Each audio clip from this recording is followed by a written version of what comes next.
राधे राधे महाराज जी। महाराज जी, सांसारिक सुख से मन क्षणिक रूप से प्रसन्न होता है। गुरुजी, ऐसा क्या करें कि मन हर समय प्रसन्न चित्त रहे? हाँ, भगवान से। ब्रह्मभूता प्रसन्नात्मा न शोचति न कांक्षति समाः सर्वेषु भूतेषु मद भक्तिम लभते पराम। जो ब्रह्म में स्थित हो जाता है वो अखंड प्रसन्नता को प्राप्त होता है। ब्रह्म भगवान राम, भगवान कृष्ण, जो भी भगवान के रूप हैं जितने, वो सब ब्रह्म रूप हैं। जब हमारा मन भगवान में लग जाता है तो देखो, भगवान की रची हुई माया जनित वस्तुओं की प्राप्ति में जो क्षणिक प्रसन्नता नहीं होती उसे हर्ष कहते हैं। प्रसन्नता नहीं होती उसे हर्ष कहते हैं। जैसे हमारा कोई रिश्तेदार मिला या हमारी कोई प्रिय वस्तु मिल गई, नई गाड़ी आ गई या कुछ भी, तो उसमें एक हर्ष होता है। वो ये द्वंद्व है। गाड़ी मिली, एक्सीडेंट हो गया, अब शोक होगा। व्यक्ति मिला, वो बिछुड़ गया, शोक होगा।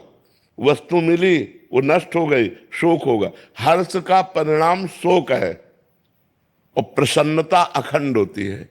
वो केवल भगवान से प्राप्त होती है, वो वस्तुओं से नहीं प्राप्त होती। वस्तुओं में प्रसन्नता नहीं है, वस्तुओं में आनंद नहीं, वस्तुओं में हर्ष है, उल्लास है, और ये नष्ट होने वाला होता है।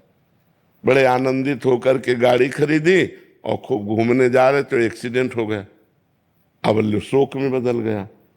लेकिन भगवान से प्यार किया तो भगवान अविनाशी है, भगवान सच्चिदानंद है। वास्तविक प्रसन्नता भगवान से मिलती है।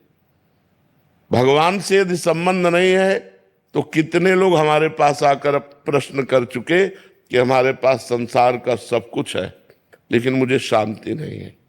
तो जो विश्राम मिलना चाहिए वो नहीं है, तो वो संसारिक भोगों में तो है नहीं, वो तो भगवान में मिलेगा। जितना नाम जप करोगे उतना ही प्रसन्न रहोगे, चाहे जैसी परिस्थिति हो। यदि भगवान का भजन नहीं है तो जीवन में प्रसन्नता नहीं आ सकती है, पक्की बात समझ लो। आजकल बहुत लोग डिप्रेशन में जा रहे हैं, अधिकतर लोग डिप्रेशन में जा रहे हैं। क्यों? क्योंकि भगवान का भरोसा नहीं, भगवान का बल नहीं, भगवान का भजन नहीं, गंदा खान पान, गंदा चिंतन, और इतना नकारात्मक चिंतन हो गया कि वो भयभीत बने। डिप्रेशन वाला आदमी हर समय भयभीत रहता है, वो कल्पना कर करके परेशान रहता है। इसलिए हमें लगता है कि हम ओवर थिंकिंग से बचने के लिए, डिप्रेशन से बचने के लिए, अशांति, भय, दुख से बचने के लिए भगवान का आश्रय लें और भगवान का नाम जप खूब करें, भगवान की कथाएं सुने और भगवान की सेवा करें। घर में ठाकुर जी जरूर विराजमान होना चाहिए। सबको अपने घर में ठाकुर जी विराजमान करने चाहिए, भगवान विराजमान करने, थोड़ी देर उनकी पूजा करनी चाहिए, थोड़ी देर उनको सामने कीर्तन करना चाहिए, उनकी दंडवत करनी चाहिए। एक बार भगवान कृष्ण को प्रणाम करने से 10 अश्वमेध यज्ञ का फल प्राप्त होता है। 10 अश्वमेध यज्ञ का फल प्राप्त होने वाले को पुनर्जन्म होगा, क्योंकि पुण्य नष्ट होंगे लेकिन कृष्ण प्रणामी न पुनर्भवाए। जो भगवान कृष्ण को प्रणाम करता है, महाभारत में लिखा हुआ है, एकोपि कृष्ण कृता प्रणामो दशाश्वमेधा व्रतेन तुल्या दशाश्वमेधि पुनरेपि जन्मो कृष्ण प्रणामी न पुनर्भवाए। 10 अश्वमेध यज्ञ का फल प्राप्त होता है साष्टांग दंडवत करने से भगवान को। 10 अश्वमेध यज्ञ वाला स्वर्ग में पुण्य भोग कर पुनः जन्म लेगा, लेकिन भगवान को प्रणाम करने वाला पुनर्जन्म नहीं लेगा। तो अपने घर में ठाकुर जी विराजमान करे, उनको भोग लगावे, उनकी आरती करे, कीर्तन करे, उनके सामने नाचे, उनके सामने दंडवत करे, हाथ जोड़कर प्रार्थना करे, अभी मंगल हो जाए, अभी आनंद हो जाए। तो घर में तो टीवी लगाए हैं, पर इधर उधर की बातें देखते हैं, मन को प्रभु में लगाना नहीं, तो फिर अशांति नहीं तो और क्या। अब जिसको देखो मोबाइल में लगा रहता है, जिसको देखो मोबाइल में लगा रहता है। 1 मिनट भी मोबाइल से अलग रहना पसंद नहीं है कि शांति से बैठकर भगवान का चिंतन कर रहे हैं, शास्त्रों का स्वाध्याय कर रहे हैं, ठाकुर जी की सेवा कर रहे हैं। मोबाइल में इतनी प्रीति हो गई कि अगर ठाकुर जी की सेवा होगी तो बगल में रखा रहेगा वो, और वो कुन्न कुन्न करता ही रहता है तो मन एकाग्र नहीं हो पाता ना ठाकुर सेवा में ना भजन में। तो देखो किसका मैसेज आया, देखो किसका तो इसलिए नाम जप करो, भगवान की सेवा करो। जयदीप सिंह जी सूरत से। राधे राधे गुरु। राधे राधे महाराज जी। महाराज जी आपके चरणों में कोटि कोटि दंडवत प्रणाम। महाराज जी श्री जी की कृपा से गुरुदेव आपको सुनने के बाद जीवन में बहुत परिवर्तन आया। महाराज जी मेरा सवाल है कि शास्त्रों में लिखा है कि कलयुग में मानसिक पाप का फल नहीं मिलता या पाप नहीं माना जाता, तो ये दुष्ट मन मानसिक पाप करवाता है महाराज जी और बोलता है कि ये पाप कर्म तो है नहीं है। मैंने आपके सत्संग में लेकिन उससे मन गंदा तो होता है ना। जब हम गलत चिंतन करते हैं तो उसका दंड तो हमें नहीं मिलेगा, लेकिन हमारा मन गलत संस्कार से युक्त हो रहा है, गंदा हो रहा है, मलिन हो रहा है। फिर उसके द्वारा जो संकल्प बनेगा उस क्रिया को तुम रोक नहीं पाओगे। जब हम गलत चिंतन करते हैं तो हमारे अंदर उसके भोगने की इच्छा प्रकट होती है। ध्यायते विषयास पुंसास संगास ते सुपजायते संगात संजायते कामा। फिर काम का प्रादुर्भाव होता है और फिर हम नष्ट हो जाते हैं। तो हमें पहली ही प्रक्रिया में जब हमारा गलत चिंतन मन कर रहा है उसी समय में राधा राधा राधा राधा और गलत चिंतन हमें रोकना है। हमें गलत चिंतन का दंड तो नहीं मिलेगा, लेकिन हमारा संस्कार गलत हो जाएगा, हमारा मन गंदा हो जाएगा। मन गंदा हो गया तो तन गंदा होने में देर नहीं लगेगी, और तन गंदा मन गंदा तो फिर दुर्गति पक्की। इसलिए हमें राधा राधा, जिस समय हमारा मन गलत संकल्प करता हो, गलत चिंतन करता हो, उस समय यदि हम नाम चला रहे हैं तो हमारा मन पवित्र हो जाएगा। वो गंदी बातें जो चिंतन में बराबर चल भी रही हो, हम राधा राधा बोल रहे हैं तो बराबर गंदी बात भी चल रही, तो सब डिलीट होती जाएगी, वो सब नष्ट हो जाएगी। वो हमारे मन को गंदा नहीं कर पाएगी। नहीं तो जब हम गंदा चिंतन करेंगे तो गंदी क्रियाएं होंगी। गंदा चिंतन और गंदी क्रियाएं ये हमारी दुर्गति कर देगी। मानसिक पाप तो नहीं होते, लेकिन जो मन में हमारे आता है उसे रोकने की सामर्थ्य भी तो नहीं है, तो वही क्रियाएं होने लगेंगी। इसलिए बहुत सावधान रहिए, जब गंदा चिंतन चले तो नाम जप कीजिएगा। जी। मितुल जी गुजरात से। श्री हरिवंश। श्री हरिवंश महाराज जी। महाराज जी हमने अक्सर सुनते हैं कि सच्चा वैराग्य मन को सभी प्रकार के बंधनों से मुक्त करता है, पर क्या यह संभव है कि कभी कभी किसी व्यक्ति में एक प्रकार का अकारण भय उत्पन्न हो जाए जो उसे वैराग्य की ओर प्रेरित करे, लेकिन वो वैराग्य प्रेम या समझ से ना होकर केवल संसार के प्रति एक नकारात्मक प्रतिक्रिया हो? यदि ऐसा है तो इस भय जनित वैराग्य की प्रेम जनित वैराग्य में कैसे परिवर्तित किया जाए ताकि हमारे केवल भय का परिणाम ना होकर भगवत प्रेम की स्वाभाविक अभिव्यक्ति बने? इसमें नवधा भक्ति सहायक होगी। किसका प्रश्न है? इसमें नवधा भक्ति सहायक होगी। भगवान के परम पावन चरित्रों का श्रवण कथन, भगवान का नाम कीर्तन, भगवान का नाम जप, भगवत भाव से सबको सुख पहुंचाना। देखो, किस बात से वैराग्य लेना है ये बात समझना है। गलत आचरण जो पाप है बस उससे हटना है। हमें पानी पीना है, हमें अन्न पाना है, हमें कपड़ा पहनना है, हमें समाज में रहना है, हमें समाज के व्यवहार से युक्त रहना है, जीना है। अच्छा मान लो जैसे कह दो आपकी बैरागी होकर बाबा जी, तो हम तो बचपन से हैं, आना पड़ा ना समाज में। जाने के पहले यहाँ से भगवान ने कि तुम्हें जो कुछ प्राप्त हुआ समाज को दीजिए और फिर आइए। तो समाज का स्वरूप भगवान का स्वरूप है, ये सब भगवत स्वरूप है। अगर हम इनसे नकारात्मक भाव रखेंगे तो हमें भगवान की प्राप्ति नहीं होगी। मैं सेवक सचराचर रूप स्वामी भगवंत, मेरा आराध्य देव सब रूपों में विराजमान, मैं सेवक हूं, ऐसी भावना से यदि चला जाए तो वैराग्य अपने आप शुद्ध भगवत प्रेम प्रकट कर देगा। अब जैसे वैराग्य में व्यक्ति के प्रति घृणा, तो घृणा और नफरत अशांति पैदा करती है। वो सच्चा वैराग्य नहीं। नहीं नहीं, सच्चा वैराग्य है कि जैसे हम अपनी माँ के पास बैठते हैं तो हमें काम नहीं सताता। तो जननी सम जानहि पर नारी, धन पराय विषते विष भारी। संपूर्ण जगत की माताओं बहनों के प्रति पवित्र भाव हो, घृणा का भाव नहीं होना चाहिए। घृणा नफरत ये वैराग्य नहीं है। वैराग्य ये है कि हम उनके समीप रहते हुए भी गंदी वासना से युक्त न हो। और ये तभी हो सकता है जब हम भगवान का भजन करेंगे, पवित्र आहार पाएंगे, अच्छा संग करेंगे। कुसंग करेंगे, गंदा भोजन पाएंगे, गंदा चिंतन होगा, फिर गंदा व्यवहार हो जाएगा।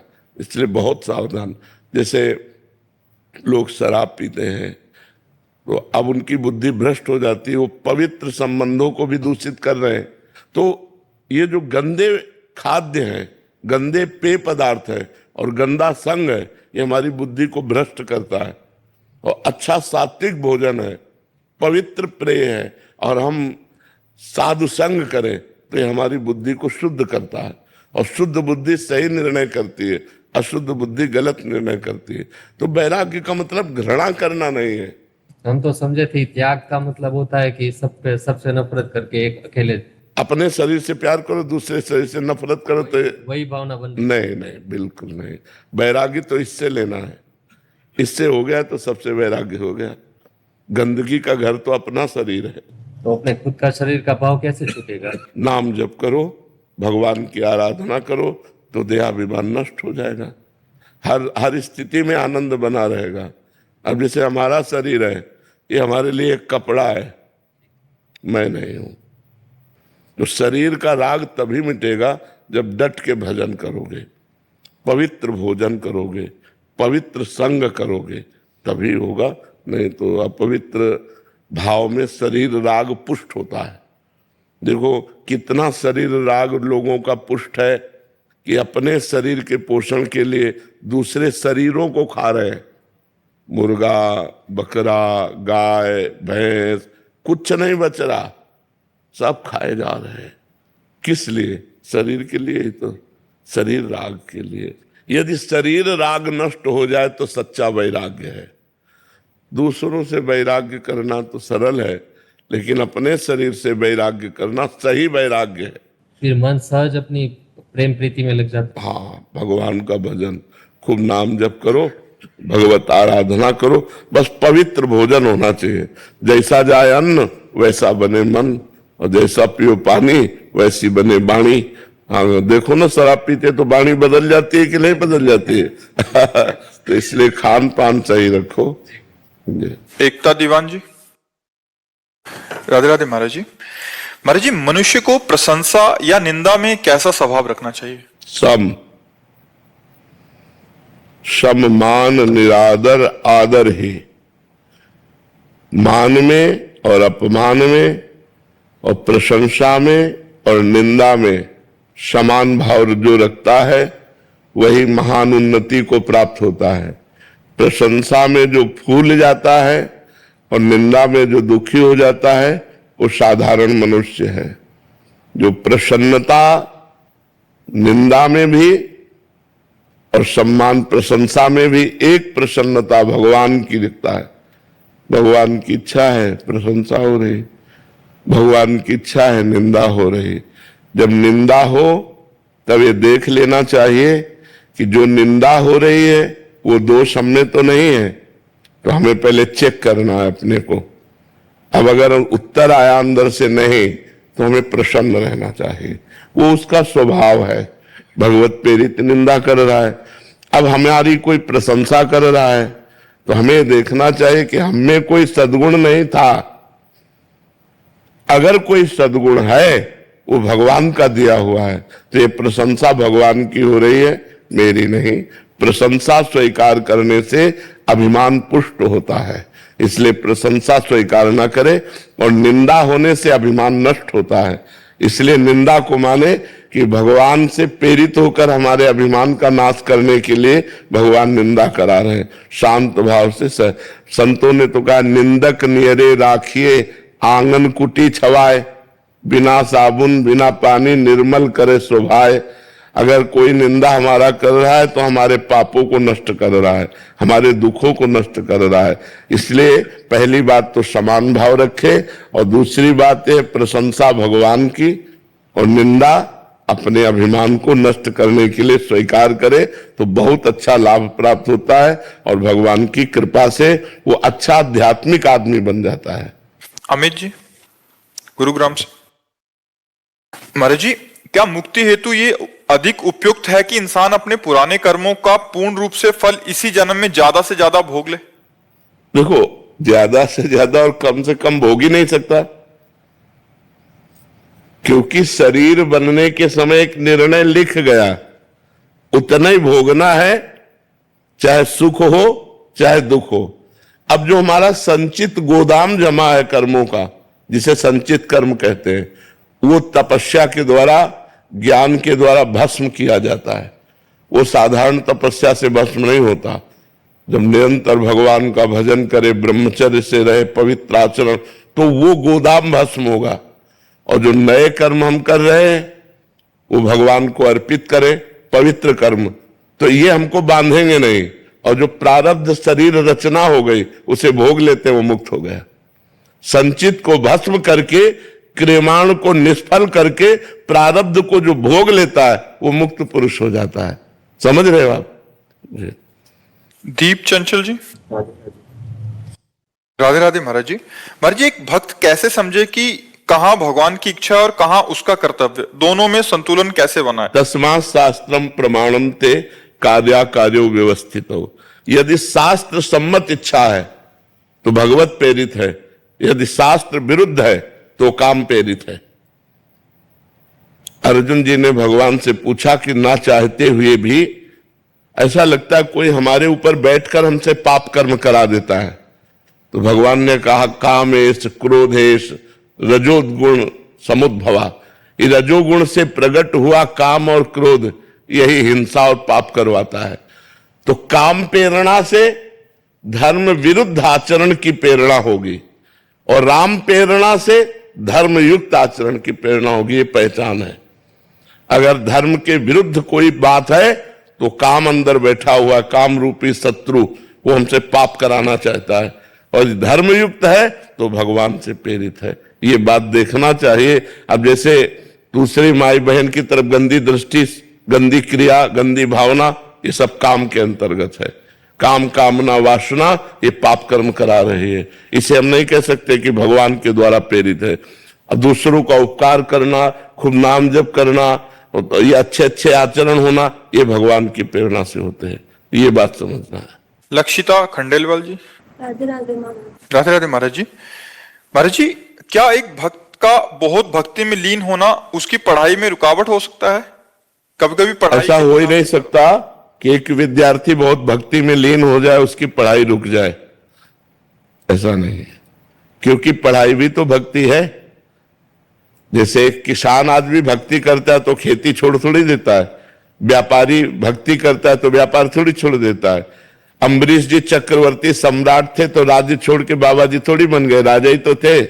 जनक जी परम ज्ञानी महात्मा है तो राजा ही तो थे। तो अपने कर्तव्य का पालन करना ही तो भक्ति है। तो एक विद्यार्थी के जीवन का विद्या अध्ययन करना ये भक्ति है। नाम जप करे और समय से विद्या अध्ययन करे, विद्या का अपना कार्य पूरा करे, यही तो भक्ति है। भक्ति का मतलब थोड़ी है कि हम माला लेके बैठ गए, सब छोड़ दिया। नहीं, ये बात नहीं। भक्ति को समझना होगा। एक व्यापारी का व्यापार भक्ति है, एक डॉक्टर का मरीज भक्ति है। जितने मरीज आए उनको भगवान की भावना से सेवा करो। अपने अपने पद, अपने अपने कर्तव्य रूपी पूजा से भगवान को रिझाओ और नाम जप करो, कोई परेशानी नहीं। ऐसा तो नहीं है कि भक्ति में लीन होकर कर्तव्य कर्म छूट जाते हो।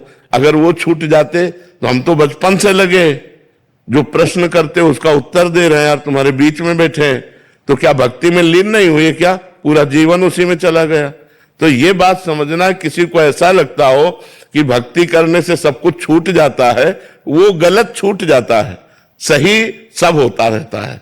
नहीं तो देखो, अम्बरीश जी महान भागवत चक्रवर्ती सम्राट थे, जनक जी परम ज्ञानी राजा थे। तो ऐसा नहीं है। अपने अपने कर्तव्य कर्म को तो एक विद्यार्थी को चाहिए कि भगवान की भक्ति मानकर विद्या अध्ययन करे और नाम जप करे, गंदे आचरणों से बचे। भक्ति का मतलब गंदे आचरणों का त्याग करना। जिसे तुम समझते हो ये पाप है, वो आचरण मत करो। अगर वो आचरण करोगे तो फिर भक्ति नहीं रहेगी। महाराज जी काफी जने कभी कभी ऐसे आते हैं कि वो सब मतलब घर के सारे काम छोड़ दिए और केवल भक्ति में लग गए। महाराज जी ऐसा वो कह रहे कि हमारे बच्चे ऐसा कर रहे हैं, तो महाराज जी ये गलत है, ये गलत है। कभी हमने उपदेश ऐसा नहीं दिया, कहीं भगवान ने उपदेश ऐसा नहीं दिया।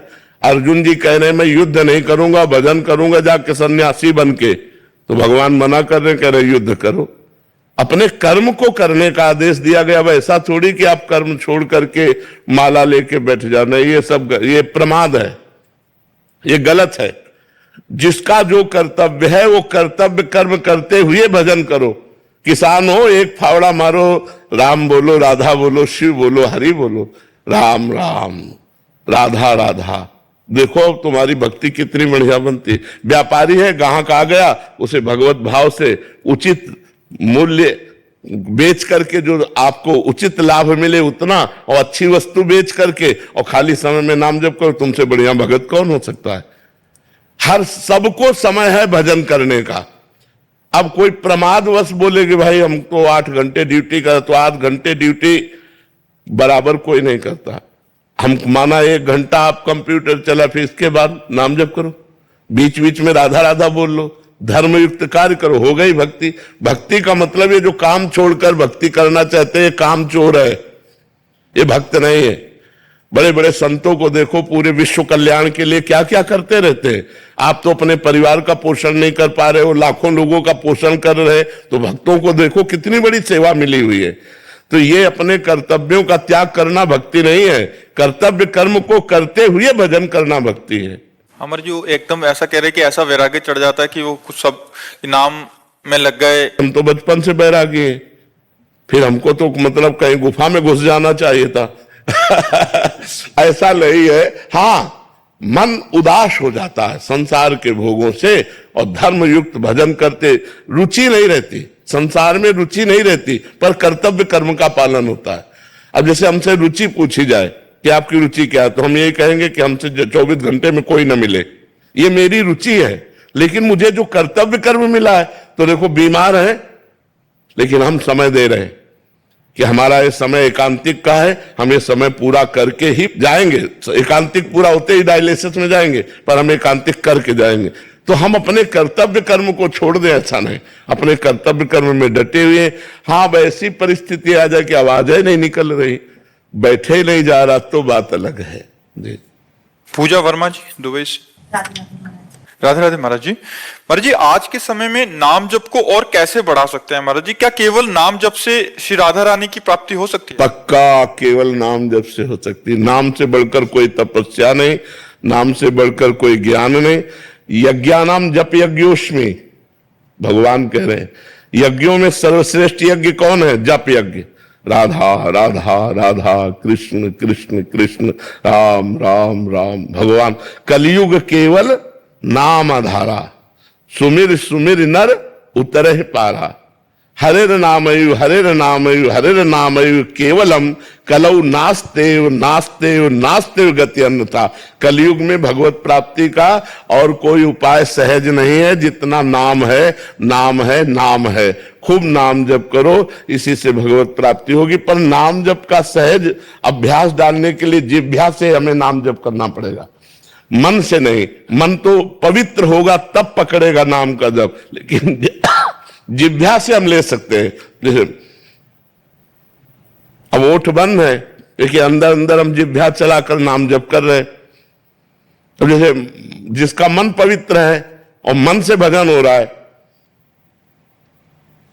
कोई बाहरी लक्षण नहीं, अंदर ही अंदर चल रहा है। पर वो आप लोगों 2-4 बार तो चलाओगे, फिर वो भाग जाएगा संसार में। तो अपने को चाहिए कि जिह्वा के अग्रभाग से हम नाम का उच्चारण करते हुए, उपांशु जप इसे कहते हैं, ऐसे जिह्वा से उच्चारण करते रहे तो मन अगर भाग भी गया तो नाम चल रहा है। धीरे धीरे धीरे फिर मानसिक नाम जप होने लगता है। जब मानसिक जप होता है तब विशेष आनंद की अनुभूति होती है। मनीष जी जोधपुर से। श्री हरिवंश महाराज। श्री हरिवंश महाराज जी। महाराज जी मैं पूछना चाहता हूं कि संपूर्ण ब्रह्मांड में ईश्वर एक ही है, हम अलग अलग रूपों में उनकी पूजा होती है महाराज जी। हमारे मन में विचार आता है कि हम किस भगवान की पूजा करें। जैसे सावन में शिव भगवान की कर ली, नवरात्रे में दुर्गा जी की, जन्माष्टमी में कृष्ण जी की, जिससे हमारा महाराज जी मन भटकता रहता है कि मैं कहाँ जाऊं, मतलब इसका मार्ग आगे का सही मार्ग क्या होगा महाराज? प्रारंभिक आराधना तो सबकी ऐसी ही रहती है। कभी हनुमान चालीसा पढ़ ली, कभी शिव चालीसा पढ़ ली, कभी रामायण पढ़ लिया, कभी भागवत पढ़ लिया, कभी रुद्राभिषेक शिव अभिषेक कर लिया, कभी देवी की पूजा। प्रारंभिक सबकी आराधना यही रहती है। आगे चलकर जो भक्ति रंग लाती है तो फिर प्रेम प्रकट होता है, और प्रेम गलियति साकरी तामे दो न समाये। फिर प्रेम में एक से प्रेम होता है, प्रेम एक से होता है। फिर वो राम कृष्ण हरि जो नाम रूप पकड़ ले, फिर उसी में प्रेम कर ले। एक से प्रेम होता है। आराधना अनेक से प्रारंभ होती है और स्थिति एक में आती है, फिर बात तभी बनती है। अब जैसे रामकृष्ण परमहंस जी केवल काली मां में आसक्त थे, केवल मां मां मां, तो वही परमात्मा मां बना है, वही परमात्मा पिता बना है, वही राम है, वही कृष्ण है, वही हरि है, वही दुर्गा है, वही राधा है, वही सब कुछ बना हुआ है। तो प्रारंभिक आराधना जैसे आप कर रहे हैं ऐसी ही सब लोग करते हैं। आगे चलकर जब आराधना का रंग आता है तब फिर वो एक हो जाता है, फिर एक परमात्मा में प्रेम हो जाता है। तो अभी जब तक प्रेम का प्रादुर्भाव न हो तब तक सबको ऐसी आराधना करनी चाहिए। गणेश चतुर्थी को गणेश जी की पूजा, नौ दुर्गों में देवी जी की पूजा, तो जो जैसे अपने सनातन धर्म में आ रहा है होता हुआ सबको ही ऐसा करता है, करना चाहिए। लेकिन जब उपासना का रंग चढ़ता है फिर वहां रसना कटो जो अन रटो, निरख अन फुटो नैन, श्रवण फुटो जो अन सुनो, श्री राधा जसवैन। वो केवल अपने प्रेम में उन्मत्त रहता है। उसमें जित देखो तित श्याममयी है।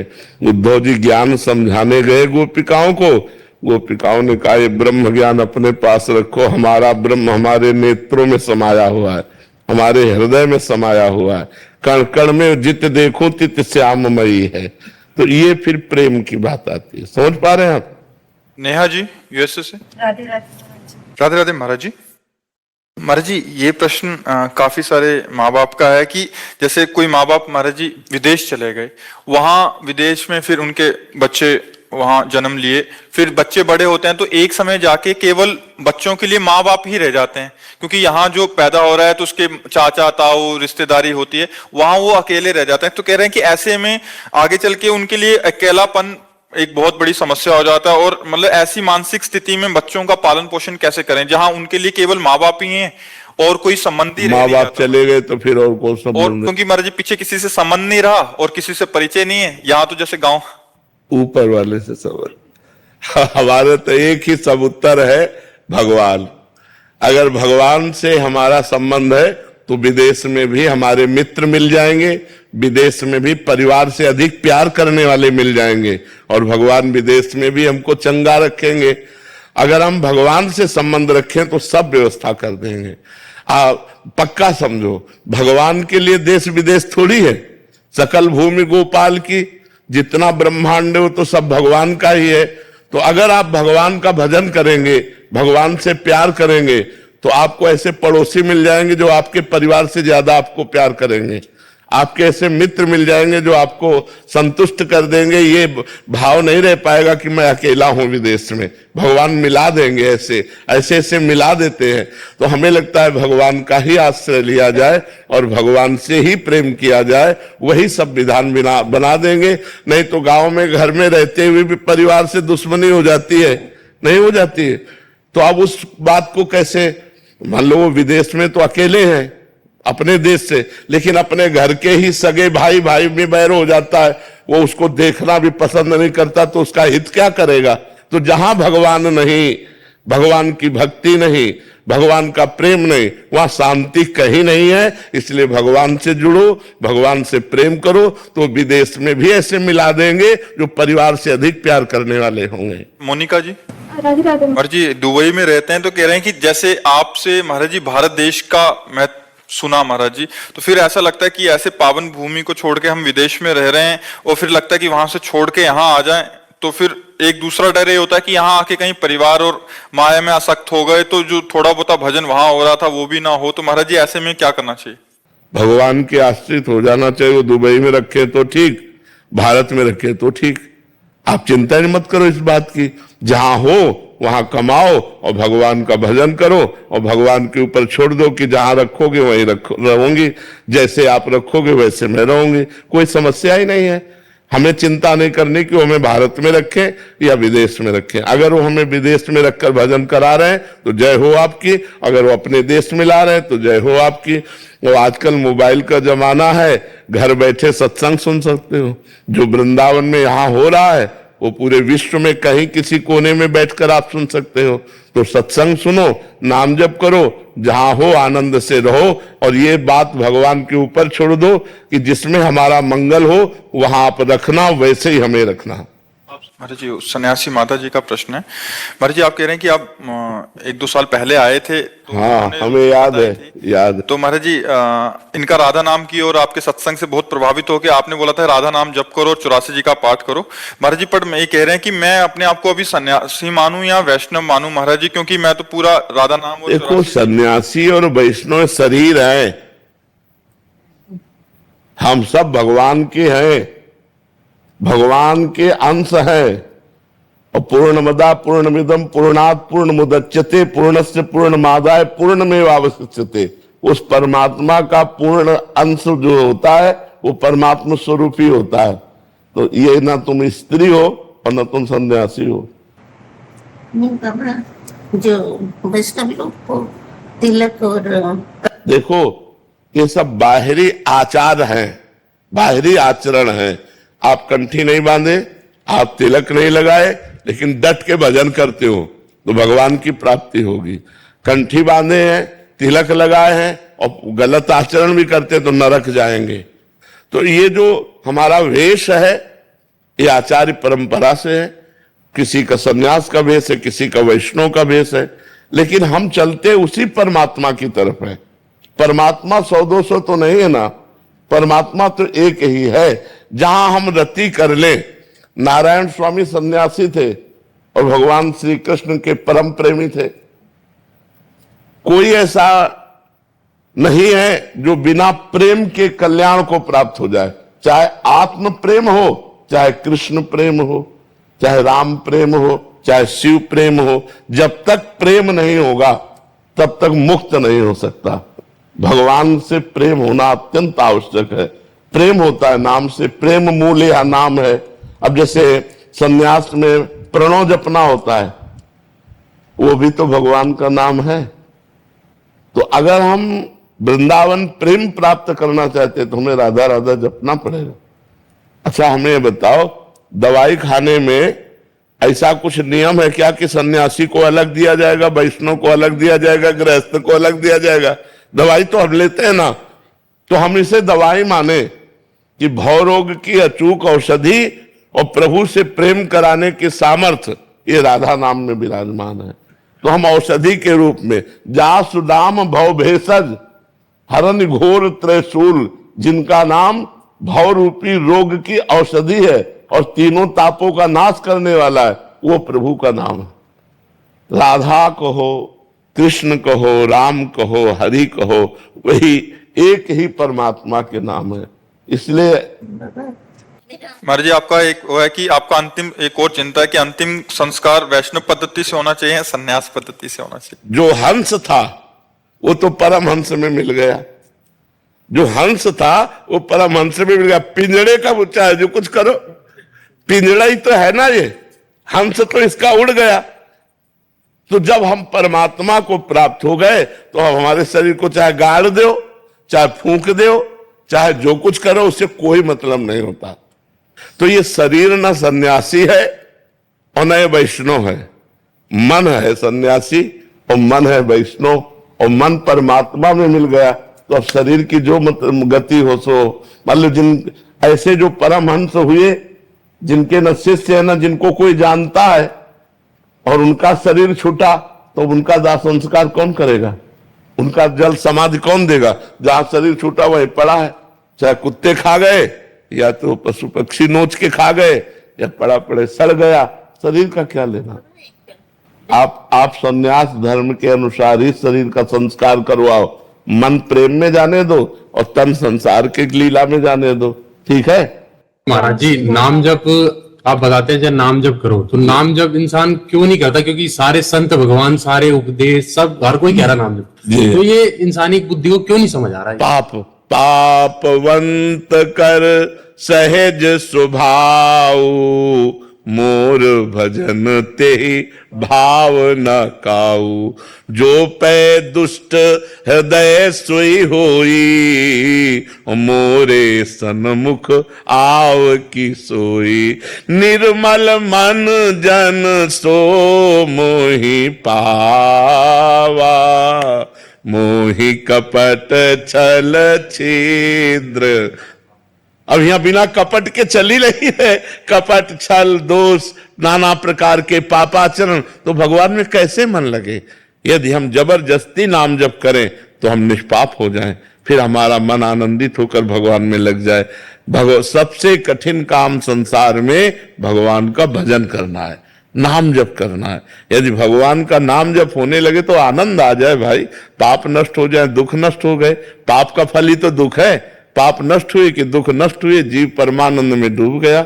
नाम में बाबा जी ताकत तो बहुत है, क्योंकि मैं पढ़ता था, मेरे साथ एक मित्र थे, वो पहले मित्र नहीं थे, वो मेरे को देख के उन्होंने कहा तुम प्रसन्न बड़े रहते हो। मैं कहा हाँ बस कृपा है। मैंने ही नहीं बताया, क्योंकि वो पहले मुझे पता था कि सिगरेट दारू से पीते। तो उन्होंने मेरे से एक दिन खुल के बताया, ऐसे ऐसे मेरे घर में थोड़ा ठीक नहीं रहता, मेरा कभी कभार मन करता मैं प्राण त्याग दूं। मैं कहा फिर यार ऐसे क्यों कह रहे हो आप? मैंने आपको बताया, मैं कहा ऐसे ऐसे हमारे महाराज जी हैं, आप 20 दिन सुनो लगातार, और खाली नाम जप करना है 24 मिनट, जैसे आपने बताया एकांतिक सुनता मैंने बताया। भगवान के नाम में इतनी सामर्थ्य है कि वो भगवान को भी अधीन कर लेता है। भगवान देखो, सुमिर पवन सुत पावन नामू, अपने बस करी राखे। भगवान जिसके अधीन हो गए, सोचो नाम में इतनी सामर्थ्य है कि नाम ही को अधीन कर लिया। पर हम इतना अपनी भावना से बताते हैं कि जैसे हमारे पाप 500 ग्राम है और नाम अभी 50 ग्राम हुआ है, तो प्रभाव नहीं समझ में आएगा। जब 550 नाम पहुंचे तब चमत्कार समझ में आएगा। तो लोगों के पाप तो है 1 किलो और नाम है 2 ग्राम और वो चाहते हैं कि मतलब तो अभी मेहनत करनी पड़ेगी। सातु दीर्घकाल निरंतर सत्कार सेवितो दृढ़ भूमि, पातंजल जी कह रहे, सा तू दीर्घकाल, वह जो नाम है वो दीर्घकाल निरंतर आदर के साथ जपा जाए तो दृढ़ भूमि, फिर पक्का हो जाएगा। खूब नाम जप करने का अभ्यास करे। इसीलिए यज्ञ भाग्य वर्तते नाम तुभ्यम, मन साग्रे नहीं कहा, जीव भाग्य, क्योंकि मन से जप करना बहुत कठिन है, तो जीव से जप करो, राधा राधा राधा राधा राधा राधा राधा।